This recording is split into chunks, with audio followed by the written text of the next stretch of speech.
Bonjour à tous les regardeurs, j'espère que vous allez bien. Ici Revue Manga FR et aujourd'hui je vais vous parler de mes lectures du mois de septembre. Je n'ai pas fait semblant ce mois-ci car j'ai lu 105 tomes au total. Je vais vous présenter par maison d'édition pour que vous puissiez retrouver facilement ce qui peut vous plaire et je vais regrouper à la fin tous les mangas qui restent. On commence sans plus tarder chez Kazé avec le tome 32 de Black Clover. On arrive sur la fin de l'aventure avec des personnages de plus en plus puissants, un rythme toujours fou et c'est top. C'est un très bon shonen neketsu et j'ai hâte d'arriver au bout de l'histoire. On continue avec le tome 6 de Kaiju numéro 8, pour moi c'est la couverture la plus jolie de cette série pour le moment. Niveau histoire c'est toujours très cool même si je trouve que ça avance pas énormément et que les tomes sont très fins. Je continuerai bien évidemment cette série. La transition est toute trouvée puisqu'on va passer chez Mangetsu avec le tome 3 de Coq de Baston où nous suivons un poulet surpuissant qui combat des kaiju. Les dessins sont magnifiques et l'histoire est très sympa. On pourrait avoir peur que ça tourne en rond avec ce genre d'histoire, mais ce n'est pas du tout le cas ici, donc j'ai adoré ce tome qui confirme la qualité de cette série. On passe à Shiruran, un shonen samouraï avec encore une fois des dessins somptueux. Rien à dire sur le scénario, je trouve que c'est parfait. Étant fan de samouraï et de combats à l'arme blanche en tout genre, je ne peux qu'adorer ce genre de manga. Il est important de noter qu'il y a plus de 30 tomes au Japon et que Mangetsu rattrape petit à petit la parution japonaise, donc beaucoup de lectures en perspective. On change totalement d'ambiance avec le premier tome de Paka qui est une romance school life avec un thème plutôt fantastique puisqu'on va parler de Kappa, des créatures du folklore japonais. Assez court mais plutôt sympa, j'ai bien aimé l'ambiance du manga. Encore un changement de genre brutal avec un manga sanglant, violent et psychologique puisqu'on va parler du 5e et dernier tome de Shigehime. C'est un tome que j'attendais énormément car j'ai adoré les 4 premiers tomes, donc je me demandais comment tout ça allait se terminer. Et franchement la fin est top, la boucle est bouclée, on reste pas sur notre fin et je suis très content que ce soit une série courte réussie du début à la fin. On passe chez les Yakuza avec le tome 2 de Golden Guy, on continue l'enquête avec un condensé d'action, on n'a pas le temps de s'ennuyer et on a déjà envie de lire le tome d'après. Et enfin mon gros coup de cœur avec le tome 4 des Enfants d'Hippocrate, on rentre dans du très sérieux avec ce tome 4 puisqu'il y a des décisions importantes à prendre, des conflits et une belle évolution des personnages. Je recommande énormément ce seinen. On continue sur les coups de cœur avec l'ultime tome du Monstre d'Einstein, une jolie série en 3 tomes chez Sakamanga. Je vous conseille fortement cette série qui peut plaire à tout le monde.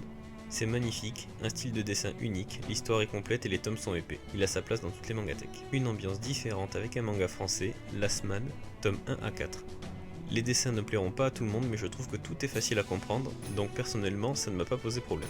On a l'impression de partir sur une histoire assez classique, mais on a un twist très rapidement dès le deuxième tome qui va mélanger deux mondes très différents. J'ai hâte de voir la fresque se dessiner petit à petit. On passe chez Meian en restant dans un style de dessin assez particulier puisqu'il s'agit des tomes 11 à 20 d'Ares. Ici aussi les dessins ne plairont pas à tout le monde mais je les trouve super. L'histoire se déroule dans un monde médiéval donc encore une fois on va avoir beaucoup de duels à l'arme blanche ainsi qu'une grosse partie stratégique puisqu'on suit des mercenaires qui vont participer à des gros conflits et même à une guerre. Je vous conseille vraiment de tenter le coup si vous aimez ce genre de thématique. Restons dans la stratégie militaire avec le très connu Kingdom et ses tomes 6 à 10. Plus j'avance dans la lecture et plus j'apprécie certains personnages, notamment le général Uki que j'ai hâte de voir de plus en plus. Toujours dans un style stratégique avec un fond historique, la fin d'Angolmois avec les tomes 6 à 10. J'ai adoré cette série et j'espère qu'elle aura le succès qu'elle mérite pour qu'on puisse avoir le droit au deuxième arc en France. Ensuite, on part sur de l'humour avec les tomes 7 à 10 de Grand Blue. Toujours aussi drôle comme série, avec des jolis moments de plongée de temps à autre et quelques moments sérieux très importants. Passons maintenant à de la baston avec les tomes 13 à 20 de Kengan Ashura. On termine le premier tour et le deuxième tour du tournoi dans ces 8 tomes. Les combats sont de plus en plus intenses au fur et à mesure que ça avance et on garde une histoire très intéressante dans le fond. Si vous cherchez une série un peu plus chill, vous pouvez vous diriger vers Mon chat à tout faire est encore tout déprimé. Une série sans prise de tête où l'on suit un chat géant qui sait faire à manger, le ménage, etc. alors que sa maîtresse est très maladroite, ce qui donne droit à des situations très marrantes. On continue sur des grands formats mais un peu plus épais avec The Breaker New Waves, tome 1 et 2. The Breaker est un coup de cœur et ça continue sur les mêmes bases dans cette suite pour notre plus grand plaisir. C'est un manhwa très orienté arts martiaux que je vous conseille énormément. Un autre grand format avec une édition exceptionnelle, Karakuri Circus, tome 1 à 4. C'est sublime, je suis très fan du travail réalisé sur l'ensemble du manga, jusqu'au logo retravaillé pour coller à l'ambiance du manga. La qualité du papier est incroyable, ce qui rend la lecture encore plus agréable. C'est un manga des années 80, ce qui se ressent au niveau des dessins. Ça permet de changer et j'accroche bien à ce style. L'histoire est très sérieuse et assez violente, des combats à foison et une expérience traumatisante pour le jeune garçon que l'on suit qui va rapidement évoluer.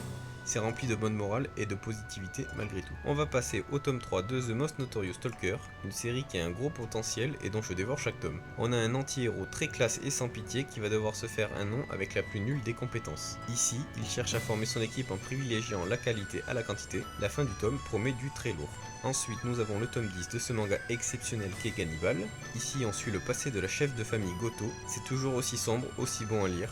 Amateur de thriller, lisez absolument Gannibal, vous n'en serez pas déçus. Passons à la suite des Grégor avec les tomes 6 à 8. On garde toujours ses dessins exceptionnels et ses nombreuses pages couleurs en début de tome. L'histoire est assez difficile à comprendre, mais plus ça avance et plus on s'y accommode. Je pense que c'est plus simple d'enchaîner plusieurs tomes afin de garder tous les éléments en tête. Ensuite, nous avons les tomes 3 à 8 de The Unwanted Undead Adventurer. Ce n'est pas aussi rythmé que les premiers tomes, mais le développement reste très agréable à suivre. Toujours dans ce principe d'évolution très intéressant. La fin du tome 8 annonce du lourd pour la suite. On va désormais passer aux isekai en commençant par les tomes 3 à 8 de Skeleton Knight in Another World, que j'ai adoré. Le développement est assez typique d'un isekai, le tout dans un monde très fantasy, qui est de base un MMORPG dans lequel le héros est coincé. J'ai tellement apprécié que j'ai commencé l'anime. Ensuite, nous avons Shillin Life in a Different World, du tome 3 au tome 6. Ici aussi, je suis totalement satisfait du scénario avec notre héros surpuissant et sa façon de penser. De ce fait, il ne privilégie aucune race plus qu'une autre. On reste dans un isekai, mais cette fois-ci de la collection Daitan de chez Meian, le tome 3 de Game of Familia. Comme les deux premiers tomes, on a pas mal de nudités et de scènes limites qui pourront déranger certaines personnes. Malgré ça, j'ai quand même grandement apprécié ce tome encore une fois, donc je poursuivrai l'aventure. On change d'éditeur avec Kiun et le tome 2 de Léviathan,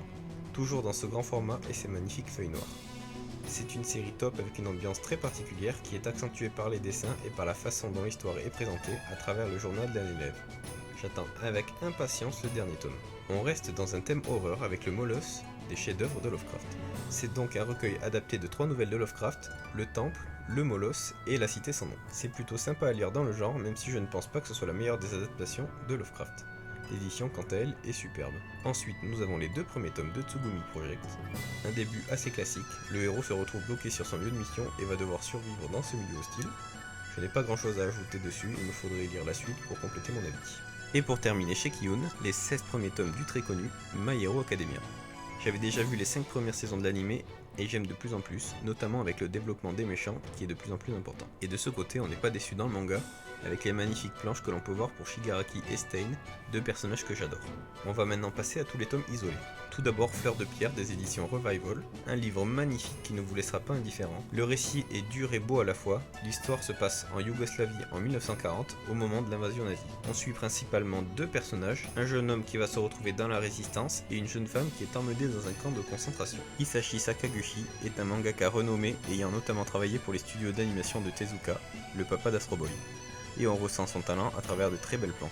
Nous avons ensuite Iraet, la fin du voyage, édité par Akata Manga. Les dessins sont sympas, mais je n'ai pas accroché à l'histoire. On suit une jeune fille qui est sauvée de son suicide par un homme immortel et une divinité. On va donc suivre leur voyage. Continuons avec Bofuri. Je ne suis pas venu ici pour souffrir, alors j'ai tout mis en défense. Ce nom à rallonge peut faire peur, mais c'est excellent. L'héroïne est totalement débutante dans les jeux vidéo, et suite au conseil d'une de ses amies, elle va se lancer dans un MMORPG. Cependant, elle va avoir une manière de jouer très particulière. L'anime était déjà un gros coup de cœur, alors c'est très chouette de pouvoir suivre aussi en version papier. Ensuite, nous avons un très beau manga français qui est plutôt connu grâce à sa série YouTube, ainsi que son film sorti au mois de septembre au cinéma, Le Visiteur du Futur, la Brigade Temporelle chez Ankama. Je ne connaissais rien de cet univers, mais je me suis régalé. C'est un beau bébé de plus de 500 pages et ça se lit tout seul, captivant du début à la fin. Je recommande fortement, surtout que le prix n'est pas excessif. On poursuit avec une petite comédie romantique toute douce, pseudo-harem chez Château Château. Le concept est très bon, on suit un garçon qui rêve d'un harem et sa camarade qui va décider de l'aider en jouant le rôle de plusieurs types de filles différentes. L'espiègle, la tâchiante, la beauté froide, la capricieuse, etc. C'est découpé en beaucoup de petits chapitres de 4-5 pages comme beaucoup de romances du genre. Et pour terminer en beauté, nous avons les tomes 37 à 40 de Berserk.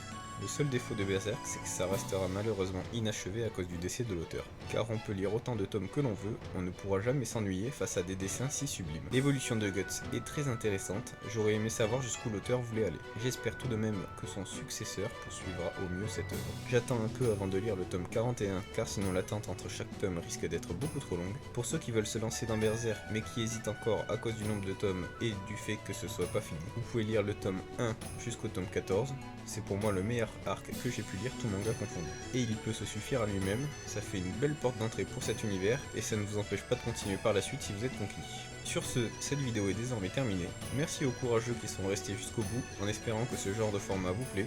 Si c'est le cas, j'essaierai de faire ça régulièrement, soit chaque mois, soit tous les 2 mois, par exemple en fonction de mes lectures. N'hésitez pas à laisser un petit like, un petit commentaire, abonnez-vous si ce n'est pas déjà fait, et je vous dis à très bientôt.